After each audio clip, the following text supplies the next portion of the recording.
오늘을 살아가는 묵상 시간입니다. 오늘은 사순절 16번째 날입니다. 신앙생활을 오래 했거나 또 우리가 어떤 직분을 받아서 여러 가지 많은 경험을 했기 때문에 우리의 스스로 모습을 돌아보면서 우리가 신앙생활을 잘 하고 있다고 착각하는 경우가 종종 있게 됩니다. 나 스스로 우리의 그 신앙의 믿음의 여정을 잘 하고 있다고 생각하기 때문에 종종 그 신앙 훈련을 게을리하거나 신앙 훈련을 전혀 하지 않고 또 우리의 기도 생활을 하지 않으려고 하는 우리의 경향을 또 보게 됩니다. 헬기나 우리 비행기를 조종하시는 분들에게 이 가장 기초적이고 중요한 훈련이 있다면 계기 비행이라고 합니다. 이것은 조종석에 있는 그 계기판을 전적으로 믿고 비행하는 훈련인 것입니다. 이 훈련은 자신의 경험 혹은 올바로 비행하고 있다는 자신의 감각을 믿지 않고 전적으로 이 계기판을 믿고 신뢰하며 비행하는 훈련인 것이죠. 이 훈련에서 조종사들은 바다의 수면을 따라 평행선으로 비행 연습을 한다고 합니다. 이때 만일 계기판을 무시하거나 또 자신의 그 감각만을 믿고 이 바다 수면을 따라 평행선으로 비행을 하고 있다고 생각하면 결국 착시 현상 속에 바다로 빠져버릴 수밖에 없다는 겁니다.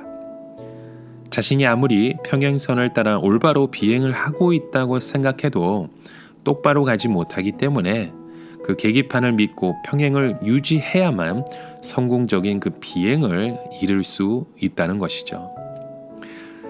우리의 신앙의 생활 역시 자신의 그 경험과 연륜을 신뢰하면서 신앙생활을 한다면 이러한 착시 현상에 빠져 타락하기 쉽습니다. 사도 바울도 그리스도인을 핍박하는 자였지만 그리스도를 만난 후로 오직 그리스도를 위해서 살았던 하나님의 사람이었습니다. 그는 그리스도를 위해 자기가 누렸던 그 모든 특권들을 포기할 수 있을 정도로 영적인 성숙한 사람이 되었죠. 그가 이러한 영적 성숙에 이룰 수 있었던 것은 세상 사람들이 추구하고 자랑하는 것들이 아닌 오직 하나님께서 주시는 그 영원한 상급을 바라보며 그 신앙 생활에 끝까지 완주하며 나아갈 수 있었기 때문입니다. 여러분, 우리의 신앙의 여정은 날마다 훈련하는 것입니다. 신앙생활을 하는 그 이유는 바로 하나님의 마음을 품기 위한 그 주님의 나라를 바라보기 위한 이 신앙의 여정을 우리가 하기 원하기 때문이죠. 사순절을 지나가는 이 시간 우리가 함께 그 주님의 마음을 바라보길 원합니다. 오늘 우리에게 주시는 하나님의 말씀 누가복음 15장 26절부터 32절의 말씀입니다. 한 종을 불러 이 무슨 일인가 물은데 대답하되 당신의 동생이 돌아왔음에 당신의 아버지가 건강한 그를 다시 맞아들이게 됨으로 인하여 살찐 송아지를 잡았나이다 하니 그가 놓아여 들어가고자 하지 아니하거늘 아버지가 나와서 권하되 아버지께 대답하여 이르되 내가 여러 해 아버지를 섬겨 명을 어김이 없거늘 내게는 염소 새끼라도 주어 나와 내 벗으로 즐기게 하신 일이 없더니 아버지의 살림을 창녀들과 함께 삼켜버린 이 아들이 돌아오매 이를 위하여 살찐 송아지를 잡으셨나이다. 아버지가 이르되 예 너는 항상 나와 함께 있으니 내 것이 다 내 것이로되 이 내 동생은 죽었다가 살아났으며 내가 잃었다가 얻었기로 우리가 즐거워하고 기뻐하는 것이 마땅하다 하니라. 아버지가 돌아온 작은 아들을 보며 기뻐하는 데 비해 큰 아들은 동생의 그 귀가를 달가워하지 않습니다. 오히려 동생을 비판하며 멸시하는 모습을 보게 되죠. 동시에 자신이 수고한 것은 알아주지 않는다고 아버지에게 불평을 합니다. 맏아들은 자기의 의에 사로잡힌 사람의 모습인 것이죠.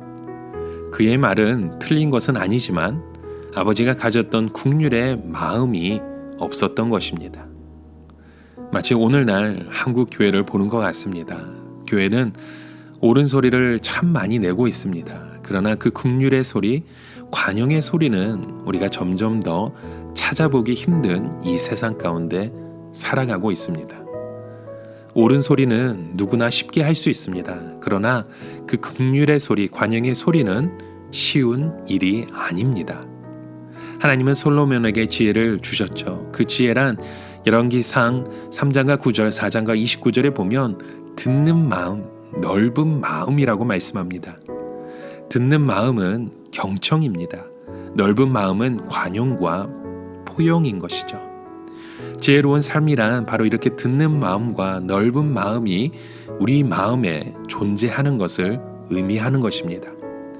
큰 아들의 마음이 아닌 바로 아버지의 그 긍휼의 마음으로 오늘 우리의 가정과 우리의 부부와 우리의 그 자녀들의 삶을 우리가 지혜롭게 함께 일구어 갈 수 있는 그 놀라운 긍휼의 마음이 오늘 저와 여러분의 삶 가운데 일어나길 주님의 이름으로 간절히 축원합니다.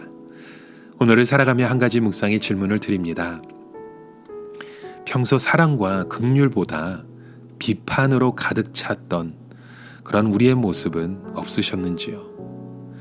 나를 용서하신 주님을 생각하며 오늘 내가 긍휼을 베풀어야 할 그 대상을 생각해 보시길 바랍니다.